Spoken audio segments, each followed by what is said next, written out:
Assalamualaikum warahmatullahi wabarakatuh. Selamat pagi semuanya, kembali lagi di channelku EVOS Empire. Kali ini aku akan sedikit menjelaskan tentang standar komunikasi data ya. Oke, langsung saja kita bahas. Standar komunikasi data yaitu serangkaian protokol atau aturan yang memberikan izin bagi antar perangkat untuk melakukan perpindahan data agar setiap perangkat dapat saling terhubung saat melakukan komunikasi data. Jadi misalnya kan kita mau komunikasi data antar perangkat keras ya, ini ya kan setiap perangkat keras yang diproduksi di setiap perusahaan kan berbeda-beda ya. Jadi ini seakan dibuat standar komunikasi data ini untuk membuat standarnya agar setiap perangkat keras ini dapat saling terhubung walaupun berbeda tempat produksinya. Jadi semuanya dapat saling terhubung melalui standar komunikasi data ini ya. Tujuan dari standar komunikasi datanya yaitu agar memudahkan user atau pengguna komputer ya yang melakukan komunikasi data agar dapat berkomunikasi antar jaringan melalui perangkat yang berbeda dan juga menghemat waktu dalam melakukan komunikasi data di setiap perangkat. Untuk contoh-contohnya yaitu ada banyak ya di dunia ini ya. Nomor 1, CEN merupakan European Committee for Electrotechnical Standardization di Eropa ya guys ya. Committee for Standardization ini adalah salah satu badan standarisasi di Eropa yang bergerak di bidang teknologi informasi. Yang kedua ada ETSI, yaitu European Telecommunication Standard Institute, adalah organisasi yang menciptakan standar untuk informasi dan teknologi komunikasi termasuk mobile, radio, broadcast, internet, dan beberapa area lainnya. Contoh dari standar ETSI ini adalah GSM.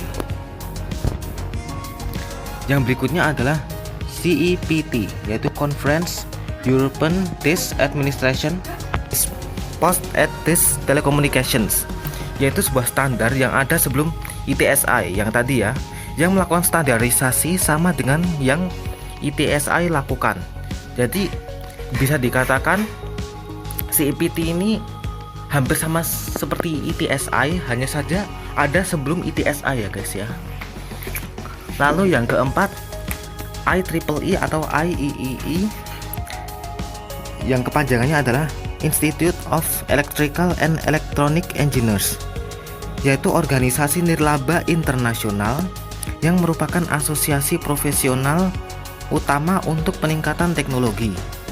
Dalam berkembangnya cakupan bidang ilmu dan aplikasi yang diperdalam, organisasi ini membuat nama-nama keelektroan dianggap tidak relevan lagi, sehingga IEEE tidak dianggap memiliki kepanjangan lagi selain sebuah nama yang dieja sebagai IEEE.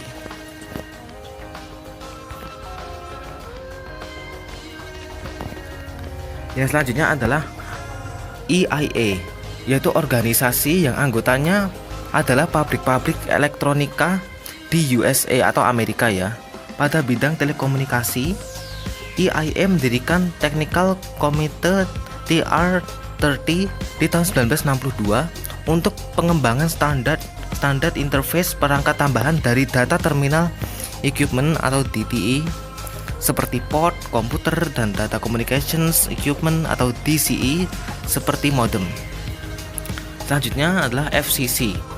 FCC ini adalah Federal Communication Commissions, yaitu organisasi yang bergerak di bidang pertelekomunikasian. Organisasi ini mengatur segala jenis komunikasi baik yang keluar ataupun ke dalam negara Amerika Serikat. Tujuan FCC mengatur komunikasi wireless, yaitu agar tidak terjadi kesimpang siuran maupun penyalahgunaan dalam hal penggunaan sinyal atau frekuensi radio yang digunakan dalam teknologi wireless. Yang selanjutnya adalah TIA atau Telecommunication Industry Association, yaitu suatu organisasi terpisah yang diakui oleh ANSI dan bekerja sama dengan Asosiasi Industri Elektronika. Ini tadi ya EIA. TIA ini dikenal terbaik untuk mengembangkan standar pemasangan kabel menggunakan desain dan instalasi sistem pemasangan kabel yang terkoordinasi, sehingga mampu untuk mendukung suatu cakupan aplikasi yang luas dan memenuhi kebutuhan kecepatan yang tinggi pada masa kini dan mendatang. Yang selanjutnya adalah ANSI ini ya, American National Standards Institute, yaitu sebuah kelompok yang mendefinisikan standar Amerika Serikat untuk industri pemrosesan informasi. ANSI berpartisipasi dalam mendefinisikan standar protokol jaringan dan mempresentasikan Amerika Serikat dalam hubungannya dengan badan-badan penentu standar internasional lain, misalnya ISO. ANSI adalah organisasi sukarela yang terdiri atas anggota dari sektor usaha, pemerintah, dan lain-lain yang mengkoordinasikan aktivitas yang berhubungan dengan standar dan memperkuat posisi Amerika Serikat dalam organisasi standar nasional. ANSI membantu dengan komunikasi dan jaringan. Selain banyak hal lainnya ya di ANSI. ANSI adalah anggota IEC dan juga ISO. ANSI adalah lembaga Amerika yang mengeluarkan standar ISCI, American Standard Code for Information Interchange. ISCI ini merupakan suatu standar internasional dalam kode huruf dan simbol seperti hex dan Unicode, tetapi ISCI lebih bersifat universal. Selanjutnya yaitu ITU, International Telecommunication Union, yaitu sebuah organisasi internasional untuk membakukan atau memastikan dan meregulasi radio internasional dan telekomunikasi, baik di bidang layanan, media, dan jaringan yang dipakai, sehingga sebuah jaringan komunikasi dapat berjalan lancar dengan tujuan untuk menstandarisasi pengalokasian spektrum radio dan mengorganisasikan perjanjian rangkaian interkoneksi antara negara-negara berbeda untuk memungkinkan panggilan telepon internasional. ITU sendiri merupakan bentukan dari perwakilan pemerintah Eropa pada tahun 1865 dan berdirilah ITU di Paris pada tanggal 17 Mei 1865. ITU diketuai oleh Sekretaris Jenderal Dr.